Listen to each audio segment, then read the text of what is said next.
毛哭耗子，這鬼子六也真能想得出来，吃的西餐还不付账，还把账单留给我们。军统的人去过回春堂中药铺。对呀，他们把郎中陆汉卿请到了鬼子六所住的医院，经过调查，军统的不少人都好姓陆的这一口。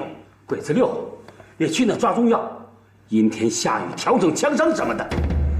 看来这个陆大夫不光是能调陈真儿毛病，还能调鬼子六的毛病。不愧是杏林圣手，男女通吃呀！给我盯死的那个小药铺，哪怕是扫地上门板的，都不能放过。到桌子上，把那个信封给我拿来。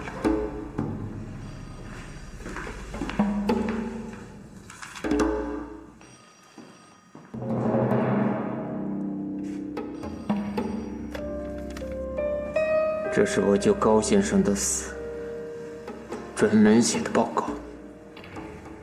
我现在就要去拜见叶先生，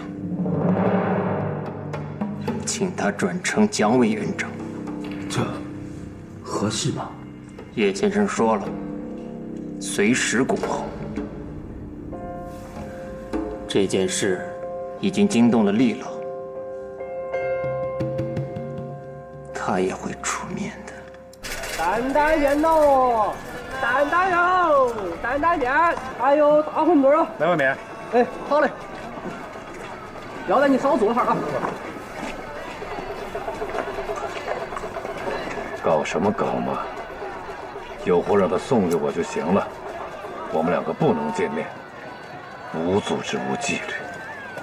來，老闆，你的面。啊。担担肉，担担面。任務都知道了。嗯。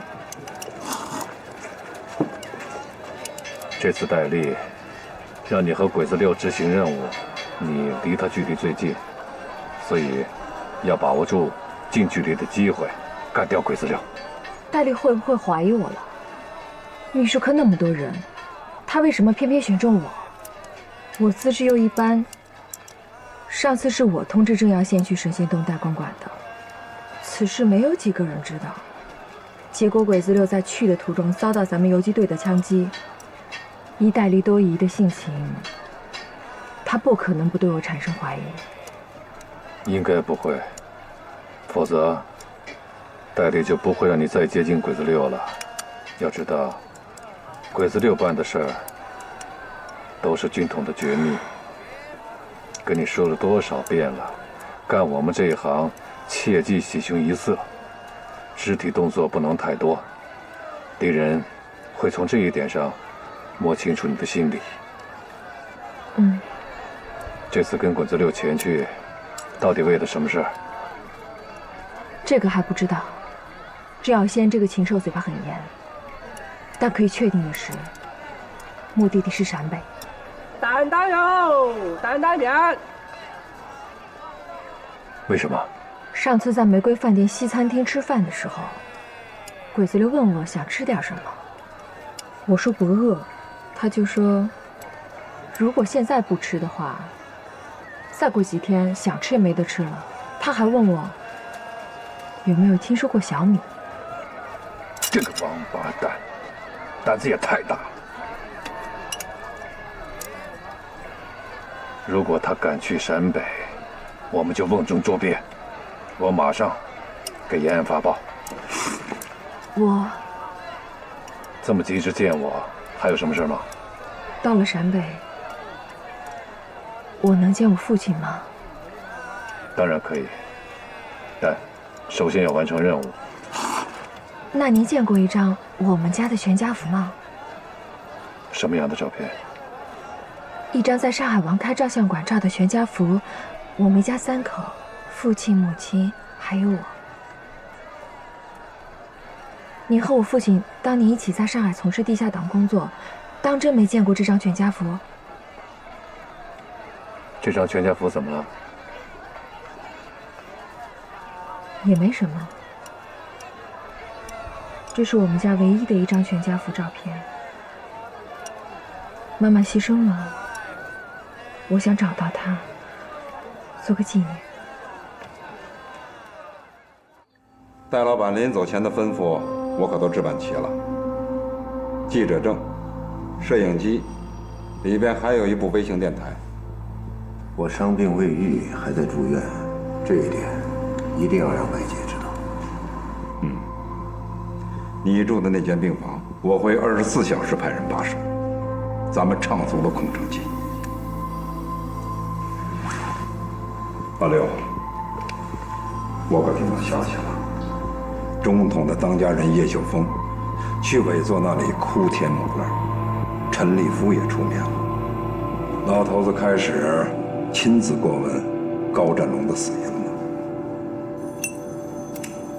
嘿嘿，他高占龍畢竟是中統的一方大員，委座以領袖的身份表示一下關心，這是情理之中的事兒。況且，高占龍可是知道不少黨國的秘密呀。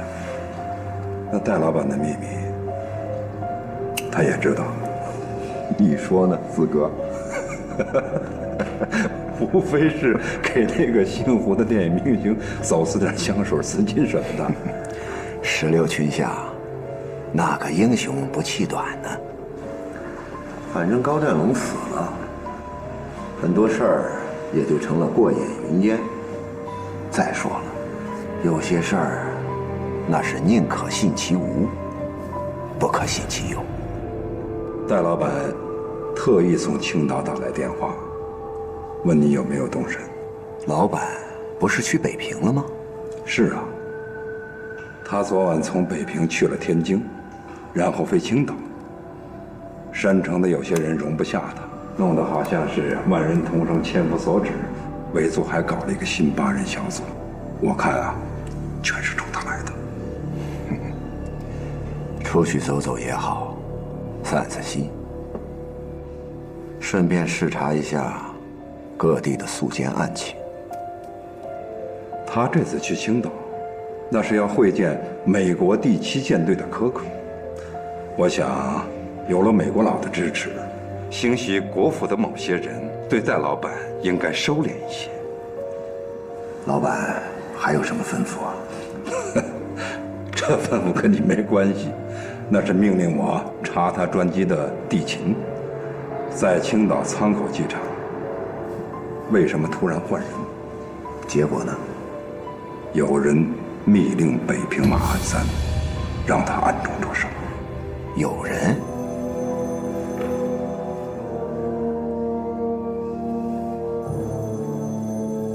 那可就正中了馬漢三的下懷了。他利用收繳日伪財產和肅奸的權利，沒少撈錢。他的那點事兒，一旦戴老板知道了，腦袋得搬家。這一旦有人以委座的名義，甚至委座親自發話，這馬漢三可就借坡下驢，公報私仇了。伴君如伴虎啊！飛鳥盡，良弓藏，狡兔死，走狗烹。閻王叫你3經死，誰敢留你到5經啊？四哥，自求多福吧。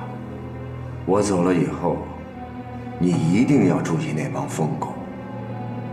他們現在學乖了，咬人真他媽不露齒。六弟啊，你還是好好想想你自己吧。共黨恨你不死，那可不是3天2天的事兒了。你這次知道虎惡，還是要把自己往虎嘴裡塞。從今以後，你就是6哥的人了。多多關照。既然大家同是在一口鍋裡吃飯，規矩你懂嗎？還請哥哥指點一二。軍統的這幫兄弟呢，有幾個沒受過6哥的恩訓。他這個人呢，關鍵時刻寧捨自己，不捨兄弟。規矩就一個，別有二心。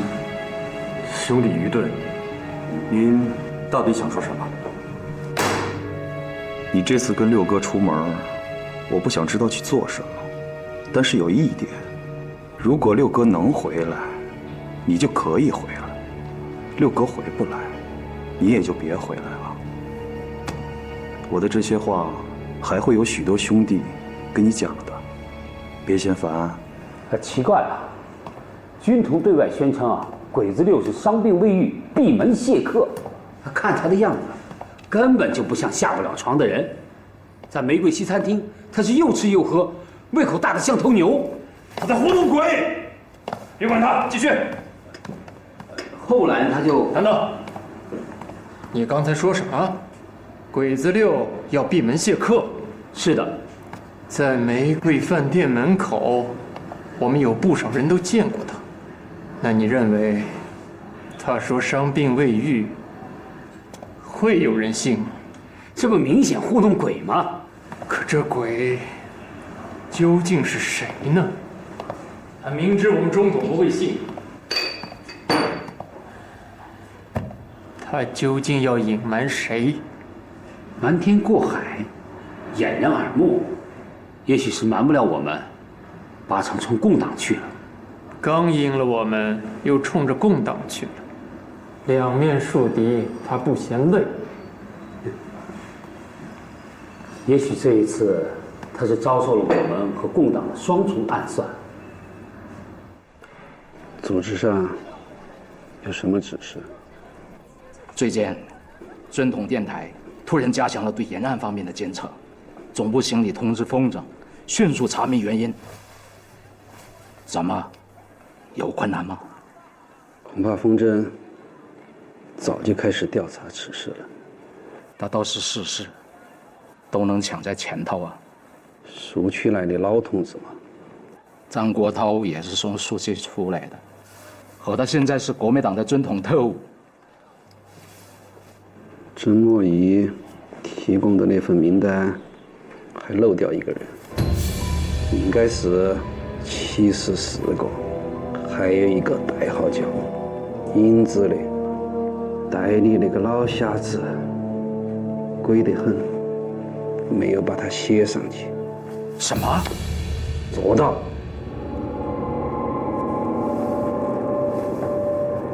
這問題嚴重了，一旦影子和湖中南部相互配合，那……所以我們必須搶在國民黨對延安下手之前，把這個人揪出來。怎麼找啊？我得馬上把這個情況向上級匯報。對啊。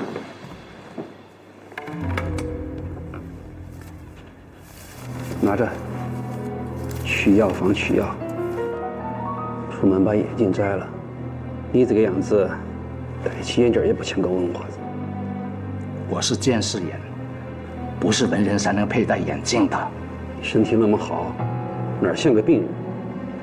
下次你不要到我這兒來取情報了。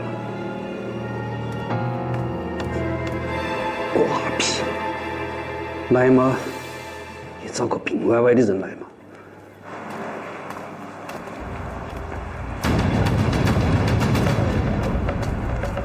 有個家伙從回春堂藥店出來了，身強力壯，不像是看病的。跟上去，看他去哪兒。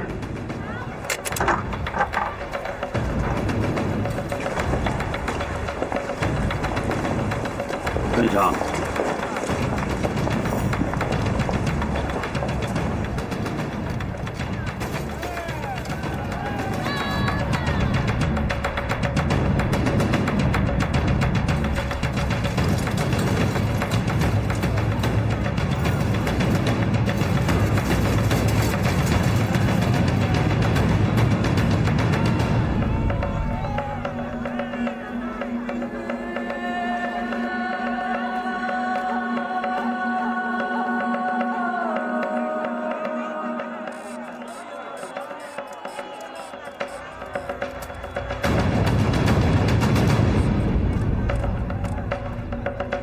这家伙领我们走了好幾條街，沒有找人的意思，也沒見他回家。他一定發現你們了。什麼？此前他有沒有注意周圍的環境？他走着走着，突然回頭看了一眼。你們有沒有露相？應該沒有。兄弟們都是本地人，穿的都是便裝，槍都藏好了。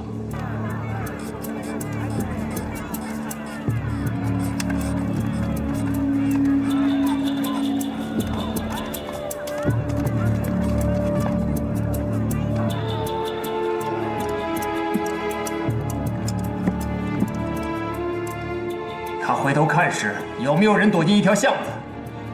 有啊。可什么？那是一条死巷。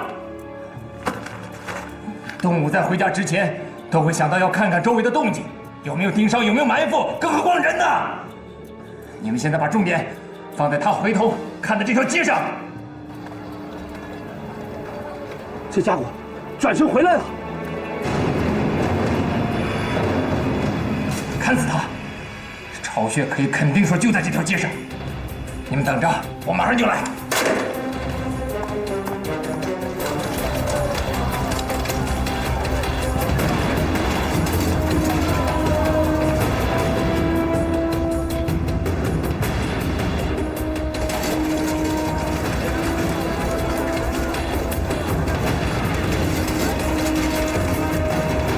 包子多少钱？1毛。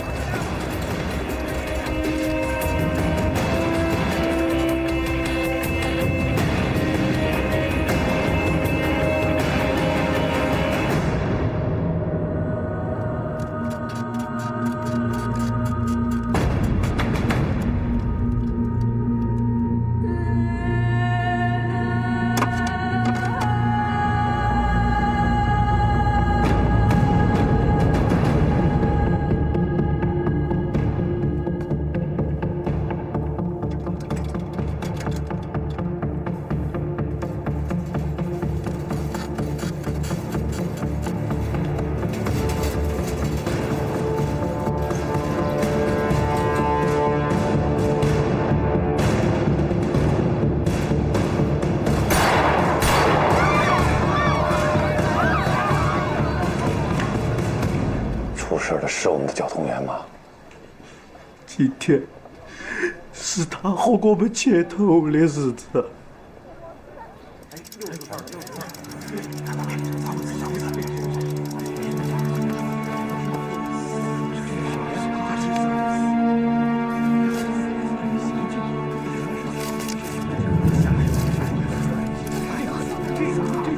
这个王八蛋，故意引我们开枪。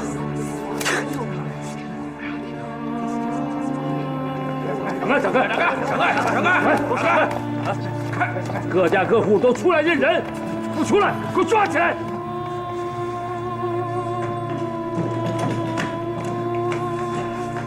他们要各家各户都去认人。看认识吗？看打在地上了！认识吗？哎呀，快出来！看认识吗？看你们认识吗？睁大眼睛看好了，这是谁家的人？他要到哪儿去？说出来有赏，说出来，和他一样的下场。哎，都看清楚了啊！认识吗？认识。说，你要到哪家去？想活命，还来得及送你上医院。那就让你的血在这流干。我看你到底有多少天！不认人，我让你认尸！认尸！我让你们认尸！认尸！认尸！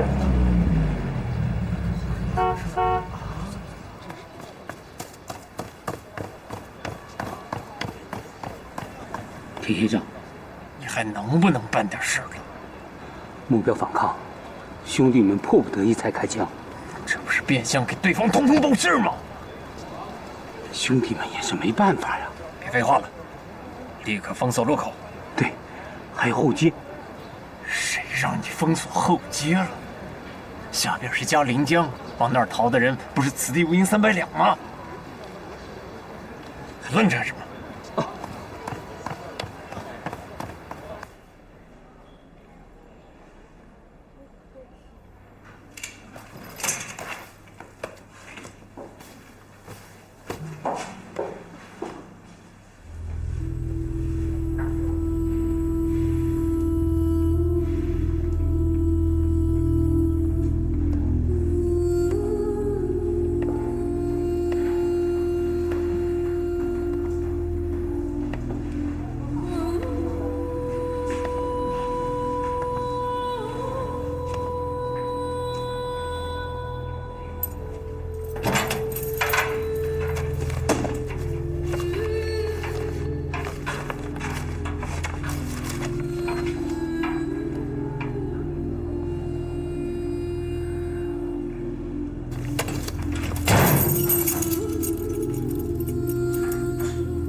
還沒走。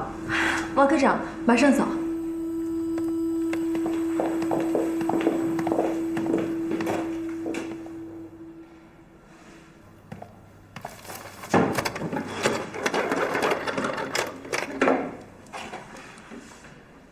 江心把那张全家福照片带走了。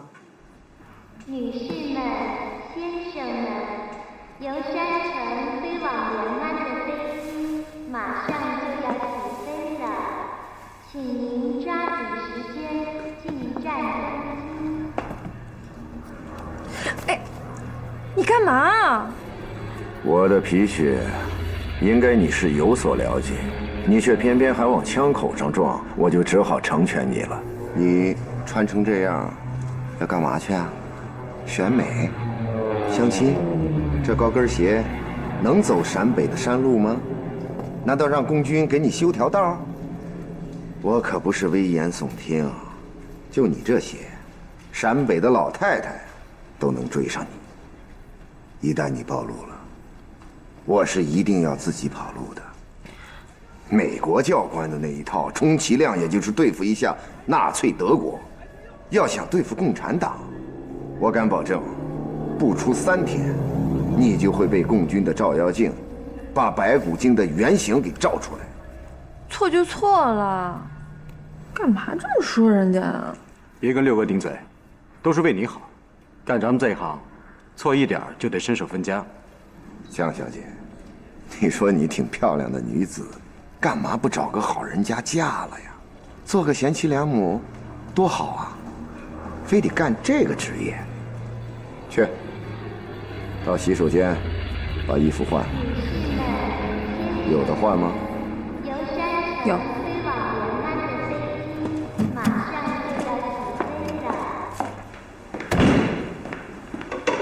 什麼情況？鬼子6在九龍坡機場，有一架飛往陕北的專用飛機，是軍調小組的。他要去共區，我們該怎麼辦？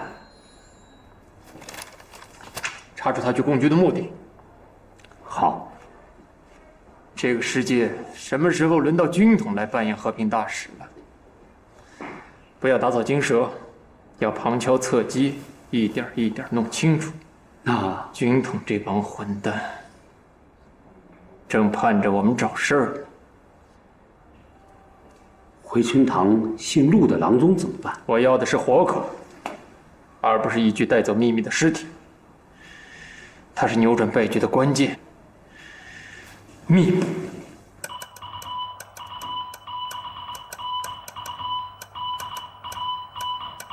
我要叫那個鬼子6人還沒有到之前，延安就給他準備好了口袋，只等他鑽進去。你去一趟回春堂中藥鋪，告訴陸漢卿，也許他還不知道交通員已經犧牲了。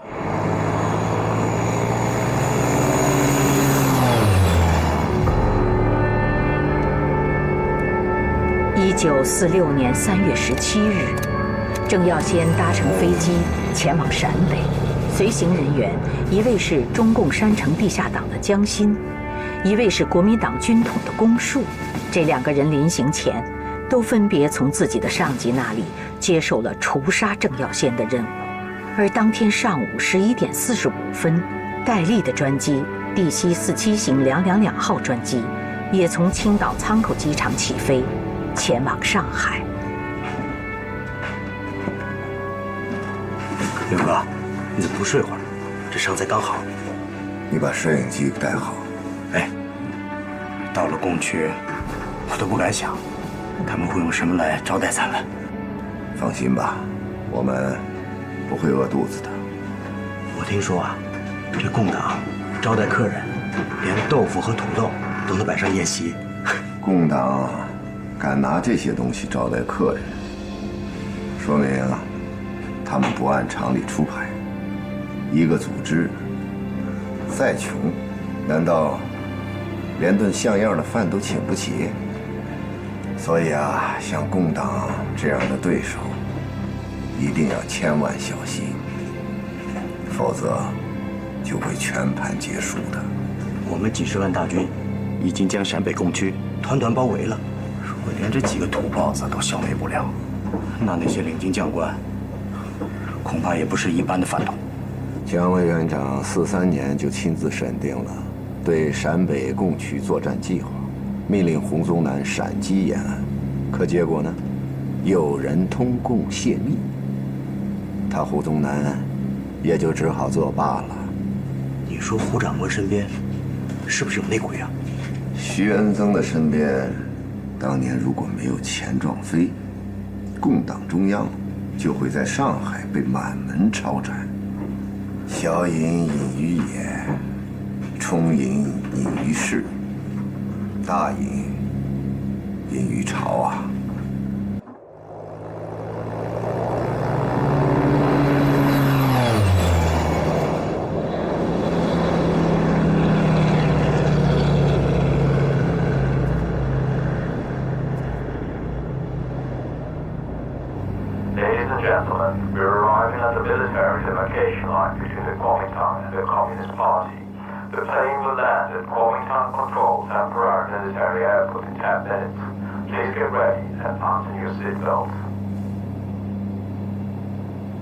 你們不用這麼看着我，也許共產黨早已經決定好了我們此行的命運，正在張望以待。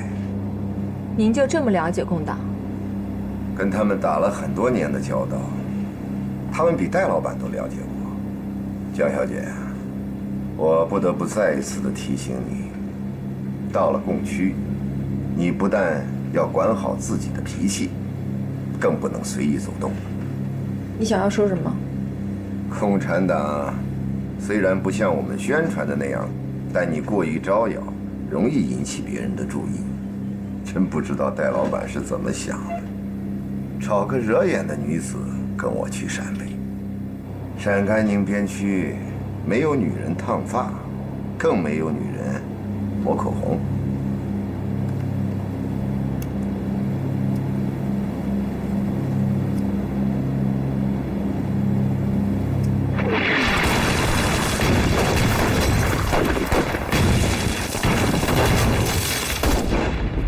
報告，坦科長，前線電話已接通。走。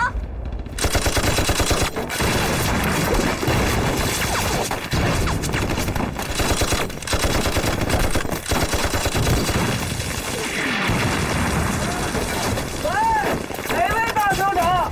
你麻溜點說話，我這打仗呢。韓小武，我是韓冰。韓科長，你打來電話了？怎麼還沒撤下來呀？哎呀，不是我不撤。哎，這國民黨一說到逃跑，他比誰跑得都快呀！咱這還沒動用正規部隊呢，你看看國民黨的慫樣，就會擺架。咱一位老民兵同志都說了，這國民黨和咱挑戰，咱不能讓他白來一趟，就得教他一下，這仗給砸的。小武，馬上停手，別打了，這是上級的命令。啥？這形勢可是一片大好啊，這咋能撤呀？叫你停你就停，還有，馬上辦理手續，到保安處報到。保安處？我是偵察兵，啥事沒有，讓我去那兒幹啥？哎，我馬小虎向毛主席保證，我出身貧農。祖孫三代都受剝削壓迫，哥們立場無比堅定啊！我兩個哥，一個跟過劉志丹，犧牲了，還一個去了陝甘根據地。再加上我，這都沒犯過大錯誤啊！誰說你犯錯誤了？你這不是趕鴨子上架嗎？哪來那麼多怪話？服從命令。是。全數封號！同志們，衝啊！衝啊！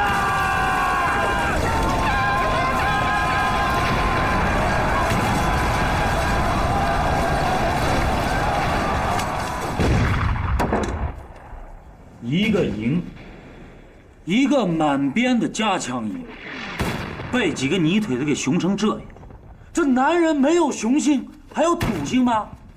你们还有脸回来啊？不害臊！一群饭桶，有撒泡尿把自己淹死算了。这真有血性呢！这帮犊子他给你打到不着面，这儿藏一下那儿躲一下的，你这一冲上去吧，这摸不着就踩地雷了。等你这一撤，好家伙，这满山遍野敲锣打鼓全都追上来。团长，你是不知道啊，就跟俺们捅了马蜂窝这种打法都没见过。奶奶的，谁不过活啊？这种打法没见过。人家是把当年打鬼子那些招全给你们用上。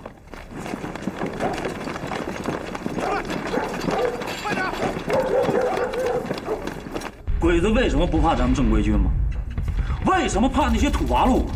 人家就是神龙见首不见尾。报告，起来！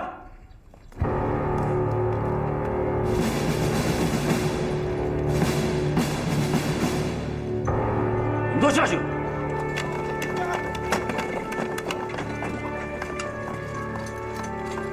刘哥，你怎么来了？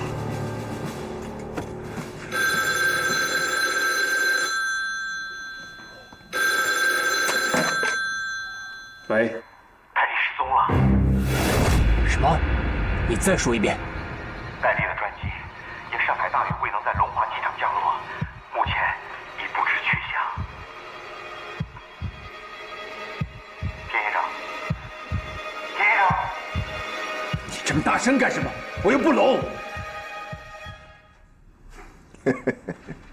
黑花男，是不是又打败仗了？行了行了，你也别上火了。你跟共产党打了这么多年，从瑞金当小连长的时候就開始打，一提敗仗，連我都習慣了。這要是打贏了，那倒是意外了。劉哥，好，好，好，打人不打臉，揭人不揭短。這次我們一行3人。記住，要保密。是。刘哥，有這麼個情況，上海特務站的李仁士一行人下午到龍華機場去接戴局長。接到了嗎？上海突降暴雨，戴局長的專機未能如期降落。可情況異常的是，飛機在天上跟地面失去了所有的聯絡，消失得無影無蹤。3層的電訊總台已經給全國軍統組織發出了密電。要求嚴密查找222號專機的下落。劉哥，你說局座會不會？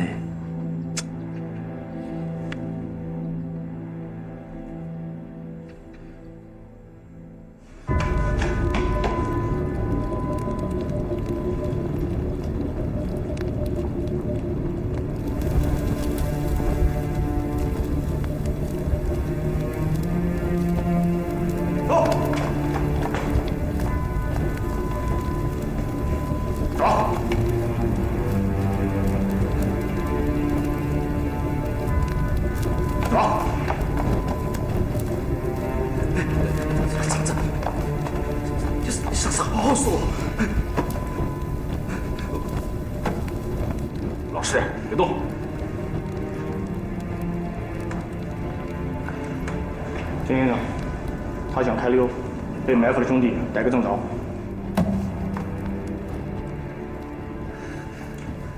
我抗議，我真的沒想開溜，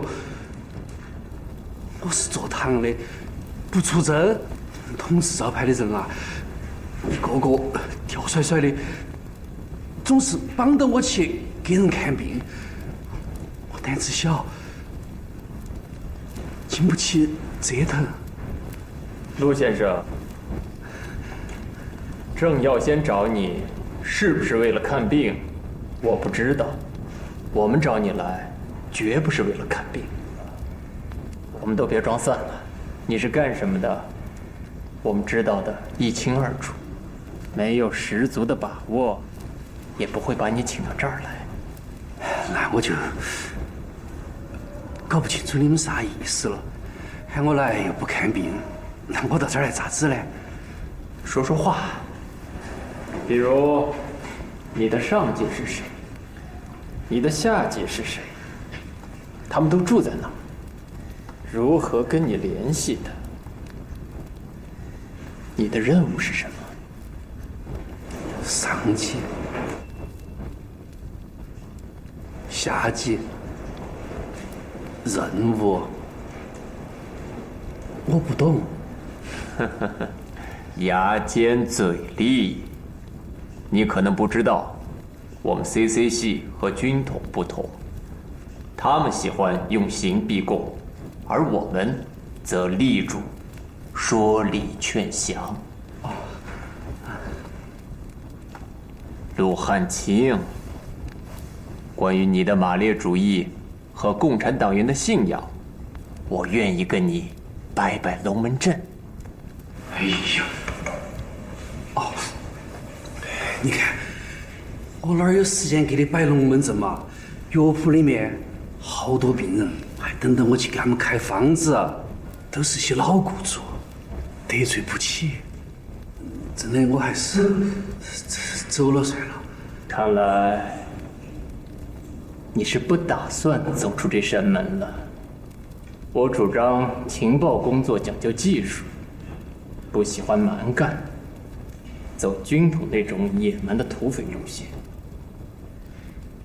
你這完全是逼良為娼！把他給我帶過來。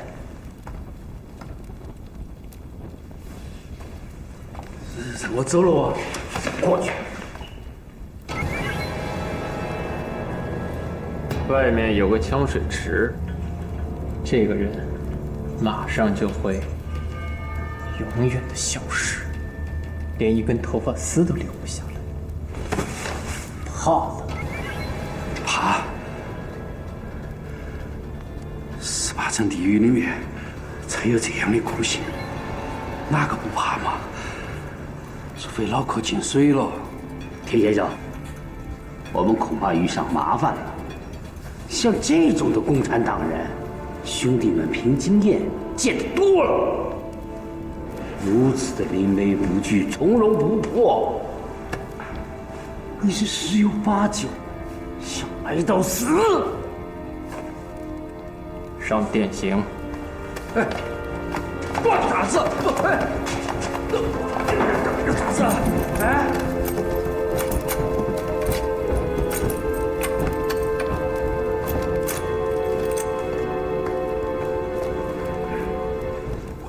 没啥說的，是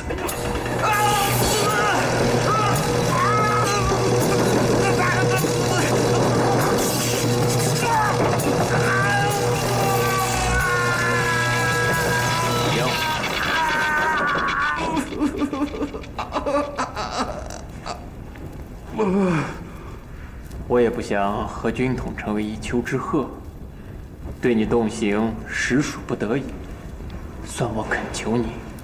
這麼說吧，別壞了我的江湖規矩。我沒有得罪哪個啊，咋的呀，咋子嘛？繼續。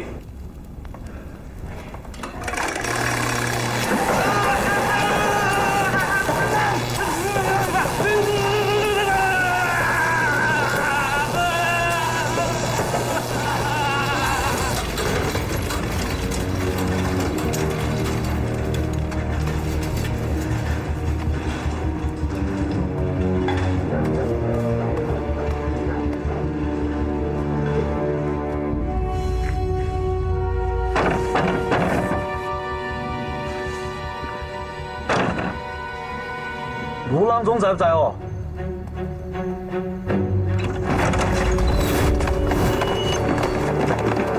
站住！追！站住！追啊！快！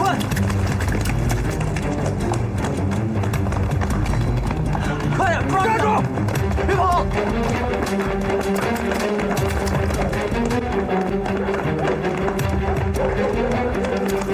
站住！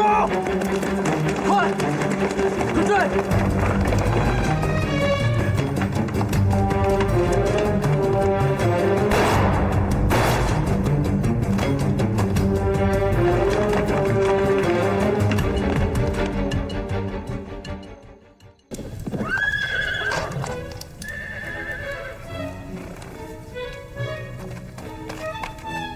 报告。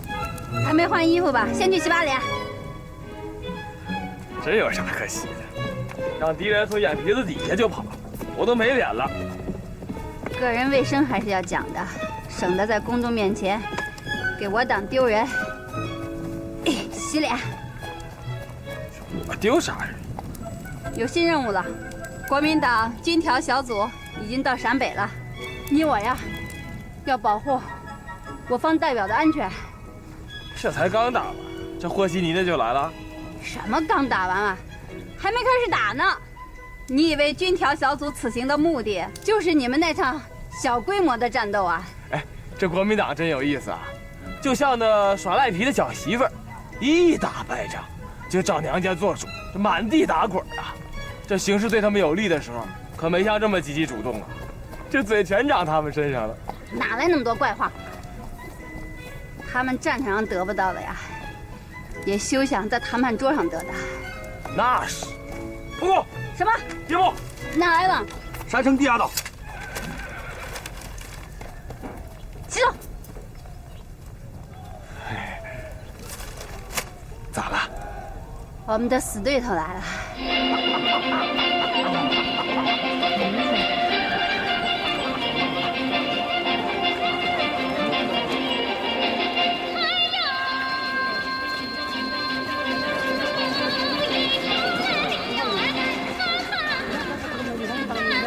你看当兵的啊，太大，这外国人打人的啊，别尖叫。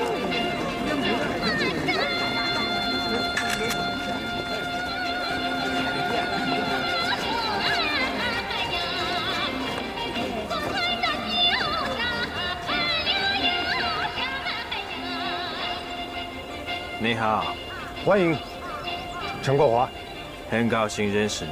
那個女八路看你的眼神有點不對，咋了？他的眼神要是對，你就算見到《聊齋》裡的女鬼了。有一個人的眼神不對，總是在看一些和他不相干的人。去告訴江西，申請去延安採訪。就是那個死對頭。就是他。歡迎各位來到延安，我相信延安會給你們留下美好的回憶。請。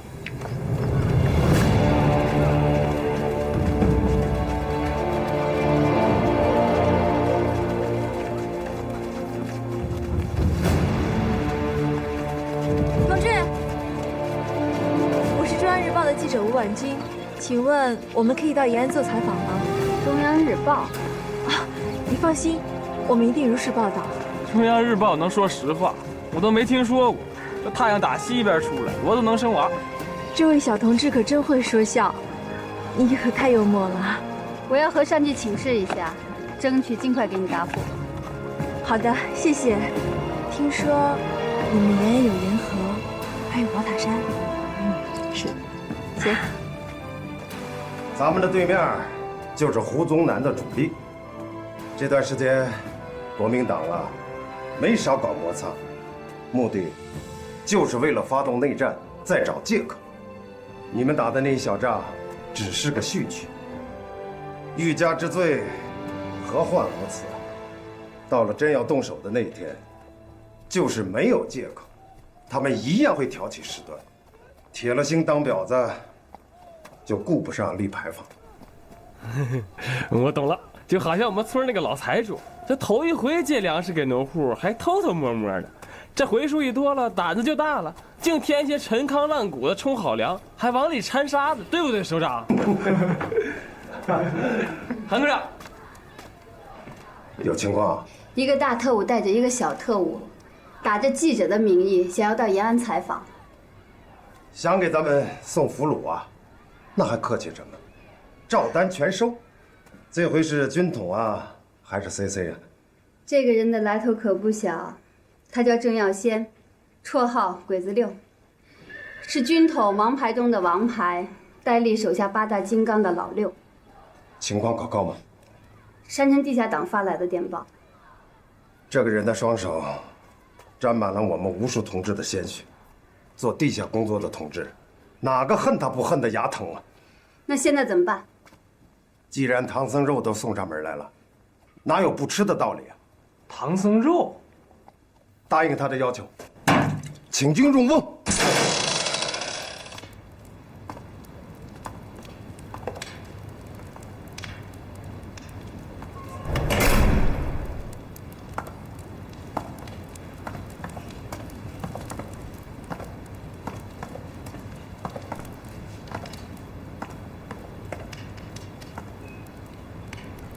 还是招了吧，少遭点罪。我们来自五湖四海，为了一个共同的革命目标，我们走到一起来。中国人民，你想说什么？正在受难。中国人民正在受难。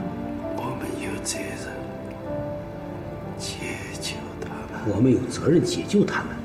我们要努力奋斗。我们要努力奋斗。要奋斗，就会有牺牲。死人的事是经常发生的，但是我们想到人民的利益，想到大多数人民的痛苦，我们为人民而死，我们死得其所。他念的这是什么经啊？这是毛泽东的为人民服務，中共的《新华日報》刊登过，關心政治的老百姓都知道，不足為怪。《新華日報》是中共在國統區的合法刊物，在山城公開出版發行。念上面的東西，只能說明此人思想已被赤化，證明不了什麼。你要是每天多看點報紙，就不會把這種笑話當成證據。你們也要好好學習。剛才陸先生說的，才是真正的革命思想。共黨的書籍，並非都是妖言惑眾。可是，從所剩無幾的4、5萬的殘兵敗將，移居西北一方小鎮，發展壯大到今日的100萬之眾，這都是因為他們說出了許多我們國民黨不敢面對的事實。田先生，放心吧，我不會被洗腦。我們為人民而死，我們死得其所。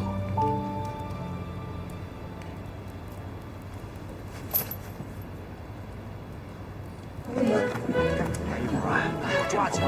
来来来，哎，好啊！哎，来了！快！哎。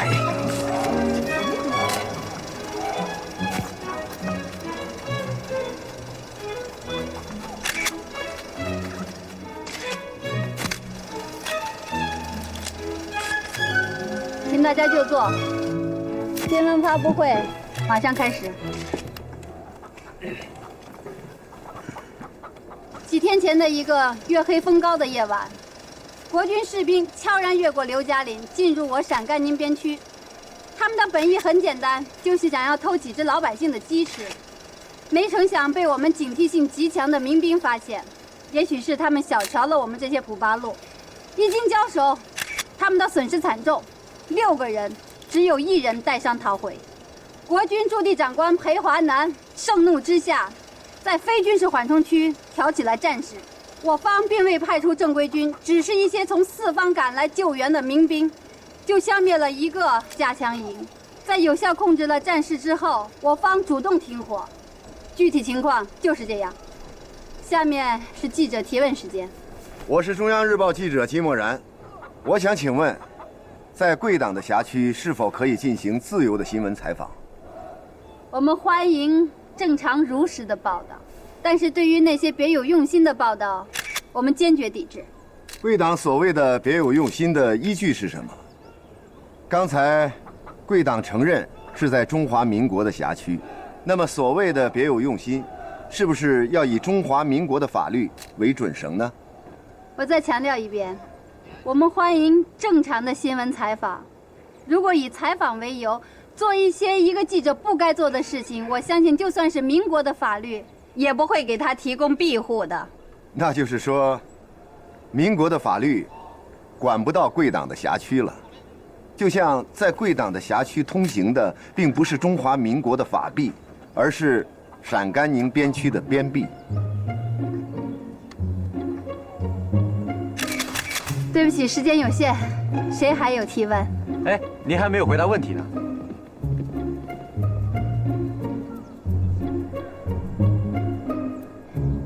陕甘宁边区是国民政府所辖不假，但它属于特区政府。之所以发行边币，一是法币它面额比较大，不利于人民日常之用；第二，我不得不遗憾地提到1941年的皖南事变和1943年胡宗南对我陕北进行的闪电进攻计划。那请问贵党，中华民国的法律在贵方辖区是否有效？只要人民愿意接受民国的法律，那就有效。去延安采访的事儿，江心有消息了吗？他用美国教官那套对付女共党，恐怕要撞枪口上了。今天那个女共党的新闻发言人，您知道他吗？42年的时候，鬼子西山联队包围了八路军的一个小分队，7天7夜。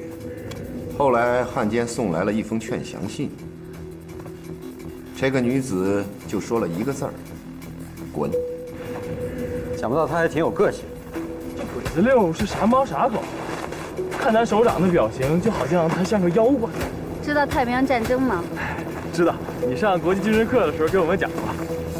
太平洋战争爆发之前，军统组织了大量的人力物力，想要分析出日本的海军军事动态来。面对30多万份的情報，花了1周的时间都毫無進展。你知道這個鬼子六一出手，找到決定性的情報，用了多長時間？半個小時。這麼快？對，就一份關於日本能源的儲備報告。這跟小鬼子打仗似的。他根據這份報告推算出日本缺少橡膠、石油等戰略物資，他斷定日軍不會北上去打蘇聯，而是要南下去橡膠、石油的產地東南亞的美國殖民地。憑着一份乾巴巴的表格，哎，就知道小鬼子一撅屁股要拉幾個分袋。所以也是迄今為止唯一一個在美國戰略情報局和英國軍情六處同時備案的中國特工。這特工不就是搞破壞啥？你說的這叫戰術特工。還有另外一種，就像鬼子六這樣的叫戰略特工，專門靠玩腦子吃飯的。玩腦子吃飯，那就更陰更狡猾唄。有一年，鬼子的一個大隊禍害了我們的一個村子的老百姓。他知道了以後，率領部隊追了7天7夜。把那幫鬼子徹底乾淨地消滅在了荒野中，並且給前來收屍的鬼子留下了一封信，信上寫了9個字兒：明犯強悍者，雖遠必誅。那我知道他是誰了，他叫韓冰，也是我們這行當中最出類拔萃的特工之一。據說在日本情報機關的黑名單上，他的名字就在您後邊。我們的保密部門跟他鬥爭了這麼多年了，從來沒贏過他。你說他是個省油的燈嗎？那還跟他客氣什麼？等他一進邊區，直接拉出去，砰就槍斃了。沒啥說的，兩國交戰，先殺偵探啊！我的意思是說，對於禍害莊稼的害蟲，咱也不能手軟啊。你這人吧，喜歡開門見山，健康催眠。這你把我當根蔥，可我確實不是那塊料。你拿鏡子照照自己。一臉憨相，相貌平平，扔在人堆裡能找得到你嗎？還有，你為人隨和大大咧咧，是個見面熟，和誰3言2語都能攀上個親戚，用不了多長時間就能跟人家稱兄道弟的，不正是幹這行的好苗子嗎？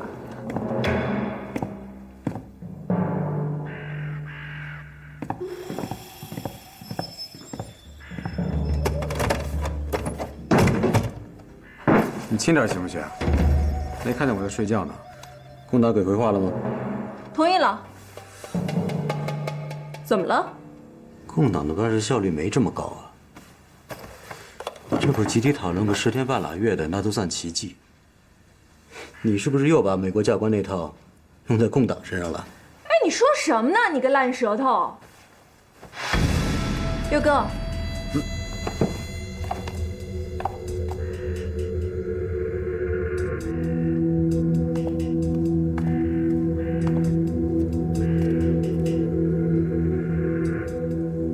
带这么多罐头，干嘛？啊，我怕吃不惯这里的饭。啊，你是怕共军的粗茶淡饭满足不了你娇贵的胃？嘿嘿，干我们这行的就应该这样，未雨绸缪嘛。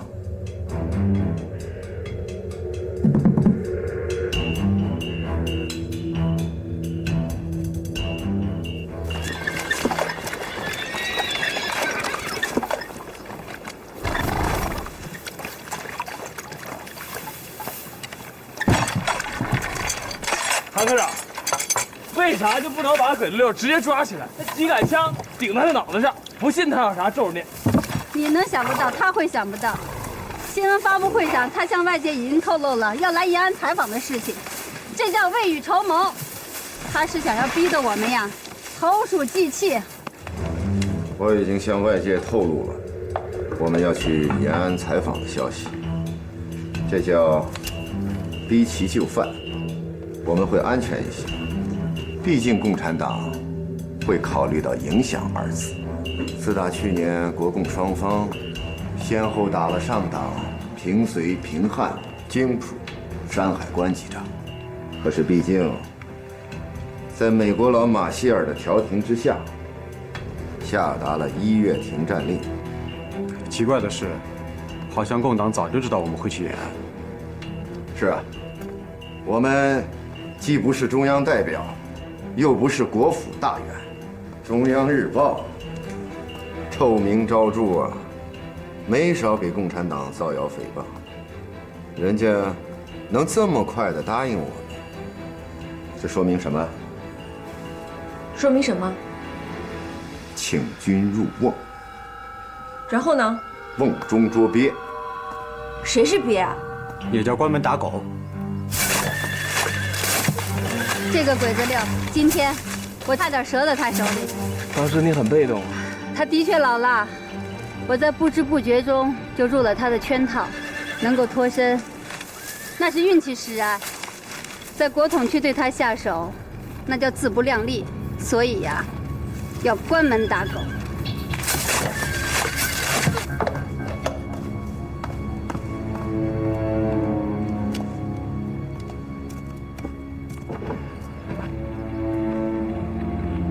六哥，我听别人说，世上能看穿六哥心思的，当属凤毛麟角。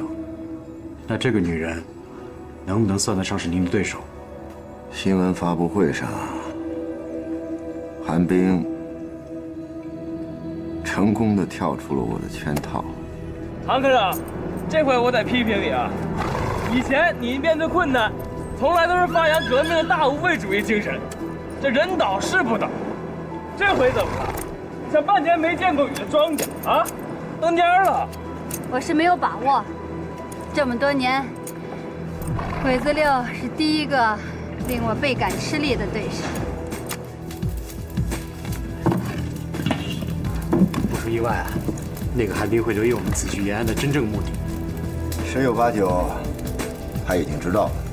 我们现在去找陈国华同志，让他请示中央，下令边区所有的有关人员密切监视和鬼子六接触的人。就当他是小鬼子的毒瓦斯。他来延安，绝不是到此一游。如果是简单的任务，军统不会派这么个王牌特工来，他肯定是来执行一项特殊的使命。你说他在当地也没个熟人，哎，这没人配合，他能干嘛呀？他是有备而来，不会是孤掌难鸣的。你是说，他在咱们内部有同伙，前一段不是刚揪出一批国民党狗特务吗？你以为揪了一批就没了？万一还有呢？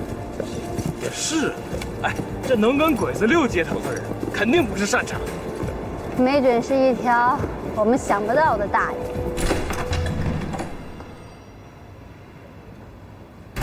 姓陆的怎么样了？刑警用了一遍了，什么也没说。送他上路吧。不，留着他，总会有用。既然直接价值用不上，那就看看有没有间接价值。田先生，什么直接间接？按我的吩咐去做。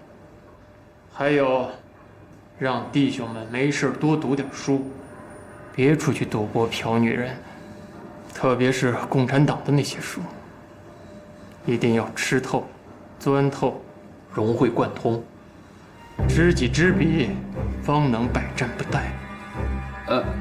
何必談馬色變，談紅色變？論反共，軍統比起我們中統，只能算是小弟。長期以來，上方一直希望派人契入共黨內部，可是不知道對方的語言習慣和信仰，你怎麼能深入虎穴？要讓弟兄們必須要熟讀馬列主義著作，上邊派專人擬定的聯共黨史，一定要分組學習。3個月後，給我找出一批能熟讀馬列著作和毛澤東文章的人，我要當面考試，過關者嘉獎，樹立典型，號召弟兄們向他學習。你說兄弟們都看了那些東西，都被洗了腦，你為什麼不找一些和共黨有深仇大恨的人？那些資本家和地主家的少爺小姐，不都是最好的人選嗎？中國是中國人民的，不是反動派的，我們堅決相信。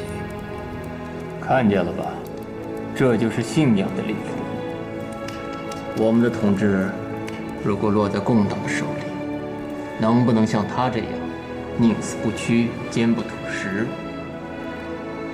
我的心裡可一點底也沒有。田先生，先總理的遺志，我們還有三民主義呢，我們呀不比他們差。那好，你給我解釋一下，什麼是革命尚未成功，統治仍需努力？革命指的是什麼革命？統治又何為統治？我們堅決相信。先總理致力國民革命40載，不為其他，只是為求中國之自由和平等。先總理還說過，努力向學，為為國用。再看看你們，除了喝酒、逛窯子、賭錢、下館子，有幾個靜下心來看書的？和人家共黨比，難道你還想不明白為什麼我們總是吃敗仗？一支不務正業、不求上進的軍隊，能打勝仗嗎？信仰主義，完全的勝利，而國民黨反動派的路線必然要失敗。大家都說黨國腐敗，說我們不堪一擊，說我們信仰主義純粹是一廂情願的空有理論。我斗膽妄言，黨國的軍隊要想打敗共黨，缺少信仰，勢必為出師身先死。中國人民在中國共產黨的領導之下，不知信仰為何物，活着無非行屍走肉。歪曲里森林，心无信仰心，恒被他小覷。胡叔，哎，六哥，你把这个拿给江西。凭他那个见风就倒的身段，能抗冻吗？再说他带了一大包罐头，那分量也不轻。你是嫌吃萝卜淡操心呢？去告诉他，这是我的命令。至于他能不能扛得动，我相信他一定会有办法的。也是。路上如果发生意外，被共军发现了摄影机里的微型电台，记住，丢车保帅，千万不能落对方一口实。关键时候，不惜牺牲江西。至于他的罐头，你就更不用操心了。很快，他会把那些罐头消灭得一干二净。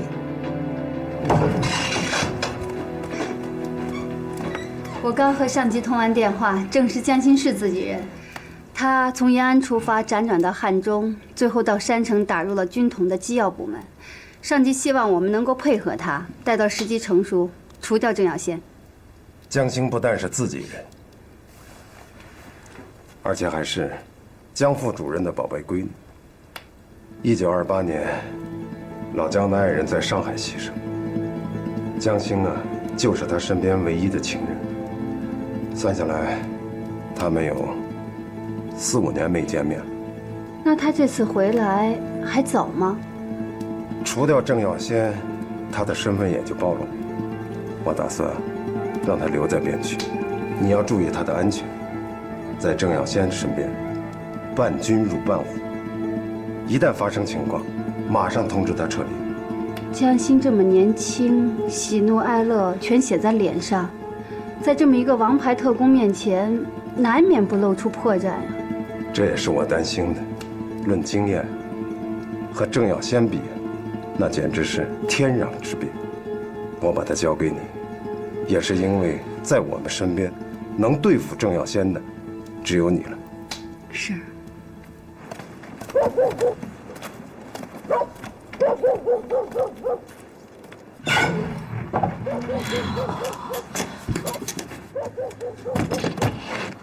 你怎麼冷成這樣？要你管！好心當成驢肝肺，我本來瞧你這樣還起了惻隱之心，想把我那雙毛毯給你抱過來。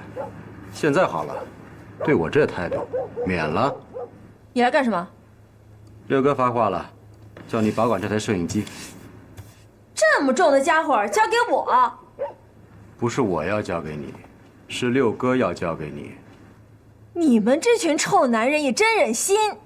東西和話我都帶到了，同不同意那是你的事。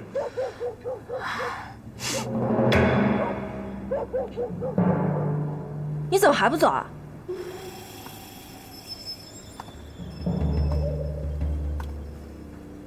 你要幹嘛？六哥沒事則罷，要是有事，我先走一步，你隨後跟上。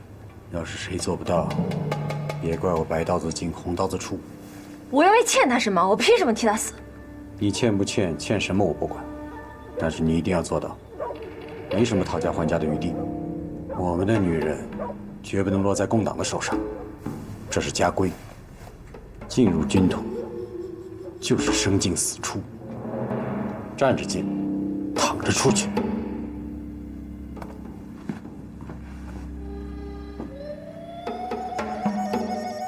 怎麼才能找到影子呢？能在共區潛伏多年，說明他和鄭耀先是一樣的人。鄭耀先在軍統被稱為最堅定的三民主義者，那影子藏匿於革命隊伍裡，可能就比共產黨還要布爾什維克。邊區這麼大，找他無異於大海撈針。就要去延安了，夢回延安，在鄭耀先的夢裡已經去過多回了。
歡迎歡迎，我叫韓冰，諸位此次在延安採訪期間的衣食住行以及人身安全由我負責。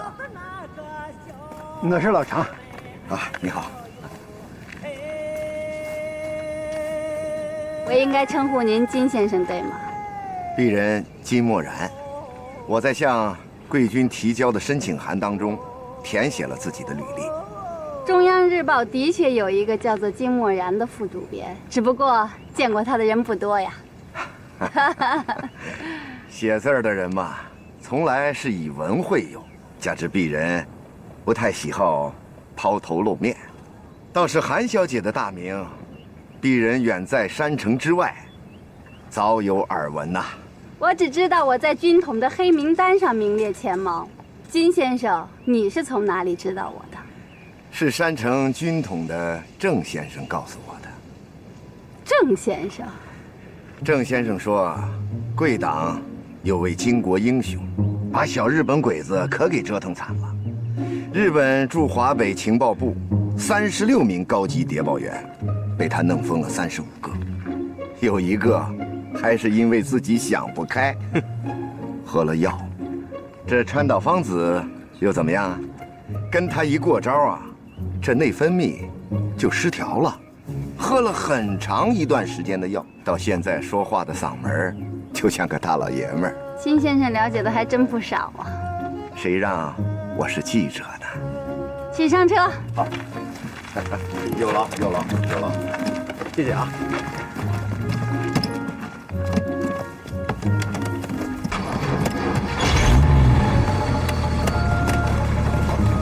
好，謝謝。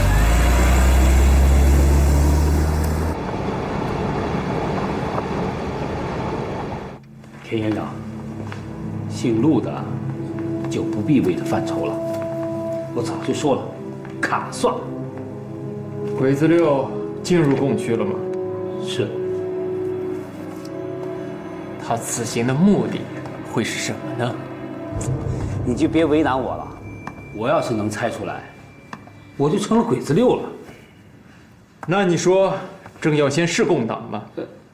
那要看他回不回山城。如果他回來呢？這就很難說了。你說鬼子6會不會去投共？戴笠的專機失蹤，出於種種原因，一是飛機迫降在共黨武裝管理的地區，二是戴笠的飛機已經失事，他已經到了陰曹地府。不管什麼原因，鬼子6都失去了靠山，人紅是非多呀。軍統裡有不少人看他不順眼，早就想把他做了。就憑死在他手上的那些共產黨冤魂，他去貼共黨的冷屁股，人家未必會給他熱臉。共黨山城的秘密電台早就把他去陝北的消息通報給延安了，他這是在往鐵籠子裡鑽。可是高先生生前就懷疑鬼子6是共黨，一個敢發狠把中統大員當雞殺的怪胎，本身就不是一個好惹的刺蝟。鄭耀先不管是不是共產黨，再這麼等下去，也不是個辦法。高先生死不瞑目，高君寶還躺在精神病院裡，瘋瘋癲癲的，看見紅色的東西就抓狂。此仇一定要報！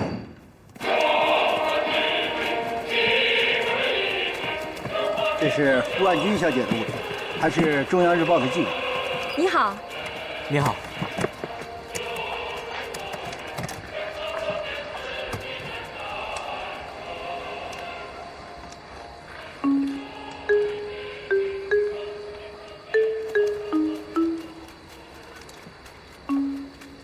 韓小姐，貴軍跟國軍在劉家嶺非軍事緩衝區幹了一仗，聽說大獲全勝。這還能有假呀？如果不信，你可以問一下我的部下馬曉武同志，他親身經歷了這場小戰鬥，他會動用他豐富的面部表情，給你描述一下國軍是如何的丟盔棄甲，逃跑的速度比野兔子還快。可是，以貴軍的戰鬥力，我糾正一下，參戰的不是我們的正規部隊。真的？民兵同志們都說了，對付幾個偷雞的賊娃子，讓我們的主力部隊出手，那有失主力的身份，這叫脫褲子放屁。可能韓小姐還不太了解國軍。那玉仙桂會戰是怎麼回事？小鬼子都快完蛋了，國軍還被他們打的是狗撵兔子追的。還有花園口絕地，好像也不是我們八路軍幹的吧？哼，牙尖嘴利的，你到底想說什麼？據說3省44個縣的老百姓可都惦記着找蒋委員長做主呢。另外，冈村寧次為什麼沒有上戰俘名單呢？華北的老百姓還以為他踩着國軍的美式地雷一命嗚呼了呢。金先生，怎麼不說話了？你不是要如實報道嗎？我在聽你說。有人跑到鄰居家去偷雞不成，反倒打一耙，說鄰居先動手打他。你說對於這種人，該怎麼形容才比較恰當呢？喂，別急。你幹嘛對我那麼凶？你還嫌不夠丟人啊？又不是我丟人啊！缺心少肺的傻大姐。你什么意思啊你？他们这是……哦，我們那兒提倡戀愛自由，在我們延安更是主張青年男女自由戀愛，反對封建婚姻，媒妁之言，父母包辦。可是我聽說，你們的組織就是介紹人啊。你信口雌黃。哎，我怎麼信口雌黃了？你們都是工匠人，在火熱的革命大家庭裡，組織就像你們的父母啊。這哪有父母不關心子女的終身大事的呢？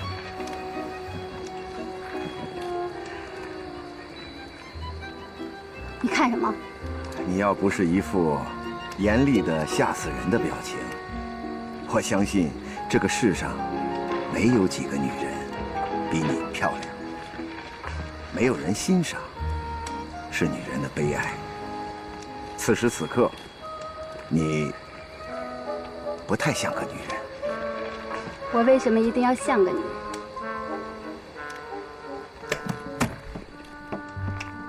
歡迎你們來到革命聖地延安。